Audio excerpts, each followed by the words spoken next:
Hello again, ladies and gentlemen, children of all ages. Welcome to another episode of The Real World Prepper. I am him. Joining me today is my good buddy JPP. Good afternoon. JPP has a channel of his own called Common Sense Makes Sense. It's a small channel with a little bit of content, some good content, but I keep telling him he needs more content. Yes, I do. Yes, I do. But you guys feel free to go over there and check that out. And today we're doing a ride. I want to go ahead and tell you we've got a surprise for you, a little sneak preview, if you will, there at the end of the video. So stick around.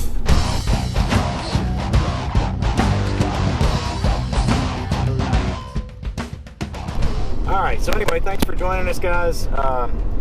Like I say, a little sneak preview at the end of the video, so stick around for that. The point of this video today is some current events, some newsworthy current events, some political things, some things that JPP has been paying attention to, and things that I, if I'm being honest, and I am, have not paid that much attention to because most of you guys know that I'm in the middle of packing and getting ready to move. We're about a week out now. Wednesday of next week, the 12th, is when we close, and then we've got about 5-6 days to get her done. So I'm going to be a little lean between now and then, I'm sure, but we'll make it happen, and we'll see you on the other side. JPP, what is on your mind today? Well, I was actually thinking about making a post on my own channel about this, and I just ain't got around to it with a newborn baby at home and all. He's 4.5 months, and he's occupied a lot of my time, so a lot of these little side projects that I got going has been completely backburnered. But the video I was going to post was about this Robert Mueller presser he did, about 9 minutes long, and I really think something is super fishy about that. I think the Democrats put him up to it because they were not happy with the Mueller report itself, and they needed him to go out there and reaffirm everybody on their side that no, I still think he's guilty. I don't agree with Bill Barr's summary of my report, but I want to come out here and bash Trump in a roundabout kind of way in the same time pleasing the Democrats and hoping that they don't call me to the floor to speak to Congress. And he even said so much in that speech. So I really think that he's colluding with the Democrats, myself personally, and it's just swamp lawyers doing swamp lawyer things to me. Indeed. So you mean Trump is found to have no collusion with Russia, but Mueller seems to be colluding with the Democrats to continue to smear Trump. Since they didn't get their way on the one hand, they're trying to get exactly some kind of fodder that they can throw around like monkeys in a zoo, right? Throwing their crap at the glass. Yeah, and I don't know, it may have been done with a wink or a nod or something, between the Dems and Mueller himself, but I think anybody can see that. That is so obvious. And why aren't they pressing Mueller to come testify? I think we know that. I mean, come on. You got Adam Schiff out there, that's come out and said, yeah, I think he should testify. But, I think it's just another jab at Trump, and Mueller has done an incredible disservice to the American people, especially as a prosecutor. How do you spend 2 years investigating someone at the cost of $40 million almost? Yes. You spend 2 years doing that, then in his presser he says, well, I don't think it would be fair to the president that, if we said one way or the other. I don't even think he said that. If he pressed any charges, it wouldn't be fair because you cannot indict a sitting president. Now, when he accepted the special counsel role, he knew this. It is long-standing Department of Justice practice that we're not going to go after a sitting president, because if you open those floodgates, you could have every U.S. Attorney General the ability to attack our president and just keeping him from doing his job as president if they brought lawsuits lawsuit after lawsuit after lawsuit. So there's a reason that they say we're not going to indict a sitting president. You can do it afterwards, but not while he's in office. I know personally a few Dems that are in my everyday life that believe wholeheartedly that as soon as President Trump is done being president, He's going to jail. Yeah, but what do you think? What's he going to go to jail for? I mean, you know, he was found innocent. Let me ask you this, JPP. What do you think about the possibility of all these alleged indictments that are supposedly being shelved right now, by Trump and his administration? Any merit to that? Because, there's a lot of... Well, I think a lot of it is, there's still like 3 investigations going on with Michael Horowitz and the IG, being the IG, and, his report is not finished. His investigation is not finished. There's another guy out in Utah or something, a Republican senator or someone out there that's investigating as well. So I really think he's probably just waiting till they come to their conclusion and submit those reports. Well, there you go. You were talking a little bit this morning to me about this wall fiasco. You and I were talking. Yeah. And I say fiasco because of the way that, of course, again, the liberals, the leftists are trying to block any and every effort to get our border security under wraps. Right. We're going to talk about that here in just a second. Come back here in a minute, guys. We had to stop off for lunch. Bologna sandwiches from the gas station. We'll check back as soon as we're done wolfing these down. I curved too fast. Yeah. We just encountered a little funky, something going on here. Got the local PD out here, a truck kind of off on the wrong side of the road full of pallets. Anyway, we wolfed down our sandwiches. Thanks for the break there. Of course, it'll be a clean, edited cut for you guys, although you'll know what happened.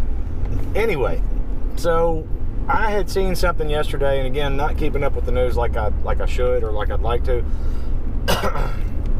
for the other reasons stated. But I did catch something yesterday or the day before about, and I can't remember the town. I think it was in New Mexico.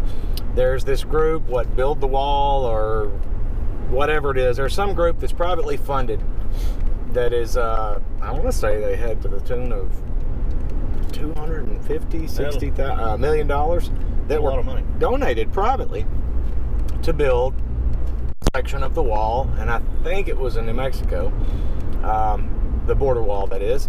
And they had, from the news source that I had seen, they had, they had applied for and received the permits to do so. They were fully within their legal ground, and then the liberal mayor of this little town, and I apologize, I don't have the information.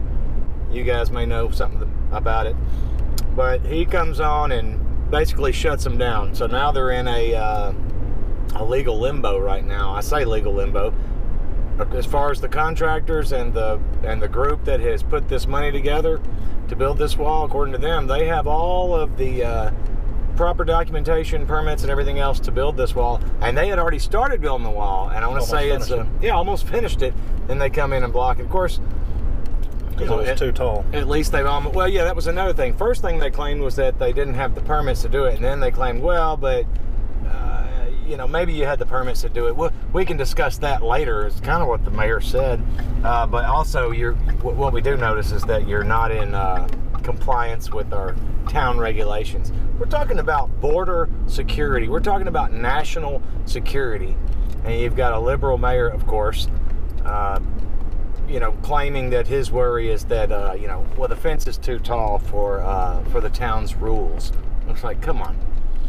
And what were you telling me about, JPP?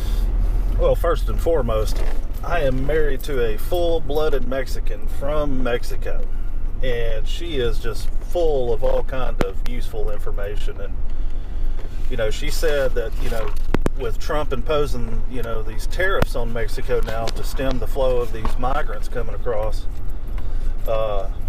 she said the reason that the president of Mexico come out so strongly and so quickly was you know, because he knows it's going to be a bloodbath with the cartels, because he's going to be cutting into their money, and they're not going to like that. That is the whole reason that the Mexican government doesn't stand at that border and keep people from coming across. They've got practically their entire armed forces on their southern border, stopping Guatemalans and others below that from coming over. Right. But yet they help usher these folks up and through, including their own, right into the United States. And the cartel is basically running that country. I mean, there's no way around it. That's what's going on. And if anybody thinks differently about that, you're just not paying attention. Yeah, and I guarantee you, the Mexican government will not put its military at our southern border to stem the flow. It's just not going to happen, because it will be a bloodbath. Well, not only that, I mean, and I think the reasons are clear why, but in addition to that, they don't have the manpower or the money to do it. Right. You know, and protect their southern border as well, because they are vastly interested in protecting their southern border and their interests therein from the scourge that comes up, you know. And another reason they don't want to stem the flow, you know, is because those people come over here, they make the money, and then they send it back to Mexico to build their communities down there. When I was there in 2002, my wife's family was living in a run-down shack, basically. And now, I mean, you go back to that house today, and it looks like something out of the neighborhood I live in. The Taj Mahal. Yeah. You know, I mean, so they're building these communities, so they don't want to, Mexico doesn't want to stop it. Right. You know? Right. All right. Well, listen, that's a couple of current issues we wanted to touch on. I told you there was a little surprise treat at the end of the video. Well, let's go ahead and check that out. Let me just get this guy right here. We'll put it on right here.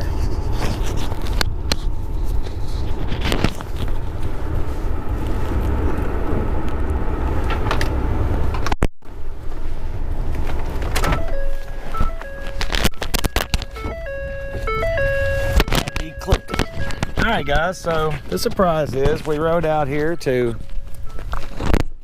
the new place.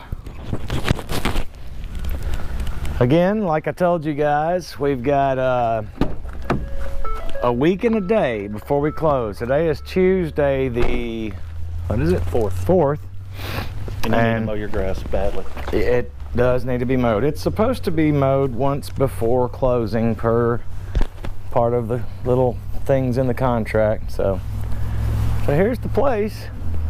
My pond is in sad shape. I'm gonna have to call somebody who knows about that, because in all the pictures I've seen, and I even found some older pictures online of this place, and that pond has been in really good shape. So I'm not sure what's going on with it. Yeah, it's down a lot. Yeah, it's down a whole lot. Probably just hadn't had any rain, but well, that's true. We haven't had a bunch of rain, but of course the property goes on down past these trees. There's a tree line beyond that with some fence posts, and then you go up this ridge on the other side of the pond. The property line goes back that direction. Here's some scraps from some of the work we've replaced a lot of wood. Oh yeah, we replaced a bunch of wood and shored all this stuff up here. We just had some, I mean, this is a hodgepodge job, but it was that way before, so we kind of just dressed it up as best we can to meet minimum requirements until we get moved in and get settled, and then we can, you know, just, it'll be an ongoing project really. But see a bunch of new wood up here on the deck, and look at your view. Now here's the little road that goes back to my closest neighbor that is way on back there. And yeah, so here it is. Yeah, it feels pretty good. It's solid. I mean, you know, we spent a lot of time messing with it. So here it is, soon to be the new home of RWP and family, and soon to be the new spot for recording these videos. I also think that I think I'm going to do some of the videos from this deck, and I do know a spot, and I'll go ahead and show you. I'm not going to show around too much inside the house, but I'll show you where I plan on setting up my little desk and office, where it used to be my regular spot in my shop in the old house, which we still occupy, but the shop's in disarray.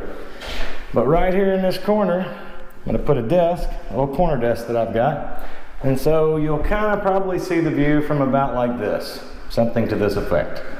And of course, it won't be empty behind you. But anyway, just wanted to drop in, let you guys get a little glimpse of the new digs.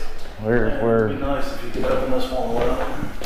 That actually is not a bad idea. But again, those are longer term down the road projects there. So, all right guys, well listen, just wanted to touch on that, some current events, show you guys around out here a little bit. Thanks so much for joining us. JPP, peace out. Thanks for joining us, and I'll see you guys next time on The Real World Prepper. And don't forget, go check out Common Sense Makes Sense with JPP. See ya. Please do.